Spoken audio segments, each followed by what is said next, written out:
একটা সুন্দর দেশ গঠন করার সুন্দর একটা পরিবেশ তৈরি হয়েছে। সেই পরিবেশটা হলো যে দেশের ভিতরে ১০০-র ভিতরে ৯২ জনের মতো মুসলমান বসবাস করে।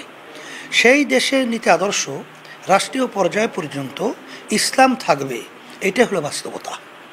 সেই লক্ষ্যেই আমরা ইসলামী দলগুলো আমরা একত্রিত হয়ে ইসলামের পক্ষে যেন একটা বাক্স দেয়া যায়। যে মানুষ অনেকের শাসন দেখেছে, ইসলামী নীতি আদর্শের শাসন দেখে নাই। আর বাস্তবতা মানুষের চাহিদাও কিন্তু এখন এরকম আমরা লক্ষ্য করেছি। তাই সেই হিসেবে আমাদের কার্যক্রম আলহামদুলিল্লাহ খুব জোরালোভাবে বিগত দিনে চলছিল, বর্তমানে চলমান। আশা করি এরকম একটা পরিবেশ আল্লাহ যদি কবুল করে এটা একটা বাক্স দেওয়ার মতো হতে পারে, এরকম আমরা আশা করছি।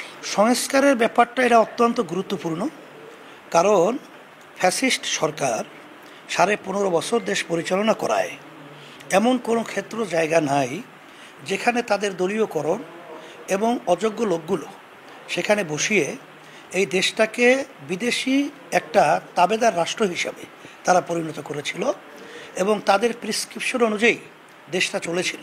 এটাই বাস্তবতা। তাই সেখানে আপনি জাতীয় নির্বাচন বলেন বা সুন্দর একটা পরিবেশ তৈরি করতে হলে সেখানে সংস্কার অত্যন্ত প্রয়োজন।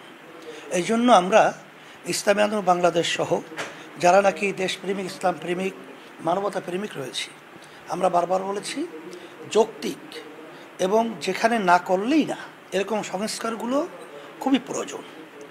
যেমন নাকি সংবিধানটাকে তারা কিন্তু তাদের নিজেও দলীয় একটা কাগজের মতো মনে করেছিল, যখন যা মন চাইছে তখনই সংবিধানের ভিতরে সেটা বসিয়ে দিয়েছে। এখন ওই সংবিধানের সংস্কার দরকার এবং বিভিন্ন নির্বাচন কমিশন আপনারা দেখেছেন দিনের ভোট রাত্রে করে। এখানে সংস্কার না হলে সেখানে দেশ মানবতা এবং মানুষের যে মতামত প্রকাশ করার সে ক্ষেত্র তো তৈরি হয় না।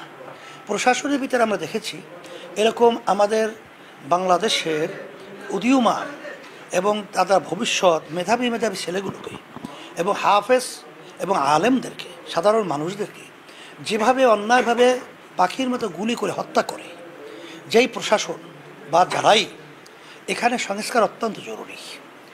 আর যারা নাকি এই ধরনের আচরণগুলো করেছে এবং তাদের দলীয় লোকগুলো যেখানে বসিয়েছে তারা যদি ওখানে থাকে তাহলে তাদের মাধ্যমে আবার এই দেশটা সুন্দর হবে, এটা আশা করা এটা একটা বোকামি ছাড়া কিছুই না। যার কারণে সংস্কার অত্যন্ত জরুরি এবং জাতীয় নির্বাচনটা এটাও খুবই জরুরি। আমরা তো প্রথম হতাশ হয়েছিলাম যে অন্তর্বর্তীকালীন সরকার, কারণ ডক্টর ইউনূস সাহেব সে তো অর্থনীতিবিদ হিসাবে পরিচিত, সে রাজনৈতিক হিসাবে তো পরিচিত ওইভাবে তার ছিল না। সে দেশে আসার পরে কীভাবে রাষ্ট্র পরিচালনা করবে এটা কিন্তু আসলে আমরা একটা চিন্তায় ছিলাম।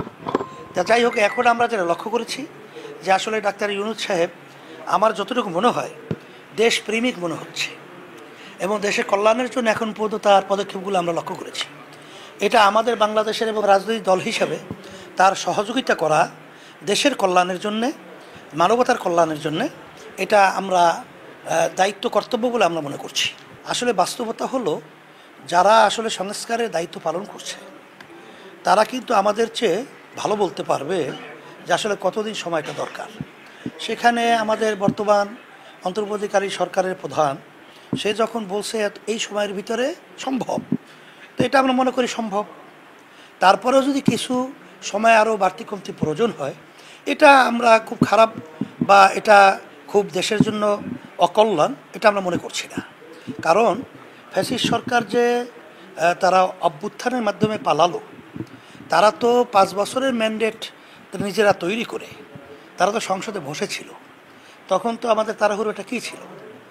আমি বলবো যে বর্তমান অন্তর্বর্তীকালীন সরকার তারাও যেন খুব বেশি সময় দীর্ঘায়িত না করে এবং আমরা যারা দেশের জনগণ রয়েছি এবং যারা আমরা রাজনীতি করছি আমরাও যেন সুন্দর একটা পরিবেশ তৈরি হয় এবং মানুষের যেন অধিকারগুলো আমরা যেন সেভাবে স্বাধীনভাবে দেশে আমরা থাকতে পারি। এবং আমাদের যেটা লক্ষণীয় যে এবছর রমজানের মধ্যে নিত্য প্রয়োজনীয় মাল আসবাবের যে দাম নিয়ন্ত্রণের মধ্যে ছিল, এটা তো অন্তর্বর্তীকালীন সরকারকে ধন্যবাদ জানাতে হয়। এবং মানুষ যে বিভিন্ন ক্ষেত্রে ঈদের সময় তারা যে বাড়ি ঘরে ফিরছে গেছে, যাতায়াতের ব্যাপারটা বাংলাদেশের ইতিহাসে এটা কিন্তু বিরল একটা ইতিহাস তৈরি হয়েছে। অর্থনৈতিকভাবে এবং রেভিনিউস সহ বাংলাদেশের যে কাঠামোগুলো যে উন্নয়ন হয়েছে, এটা কিন্তু বাংলাদেশের জন্য কল্যাণ। সেই হিসাবে আমরা বলবো অন্তর্বর্তীকালীন সরকারকে যে খুব বেশি সময় ক্ষেপণ না করে সুন্দর পরিবেশ তৈরি করে জাতীয় একটা নির্বাচনের মাধ্যমে সুন্দর দেশ পরিচালনা ক্ষেত্র তৈরি করা, এটা অন্তর্বর্তীকালীন সরকারের এটা গুরু দায়িত্ব।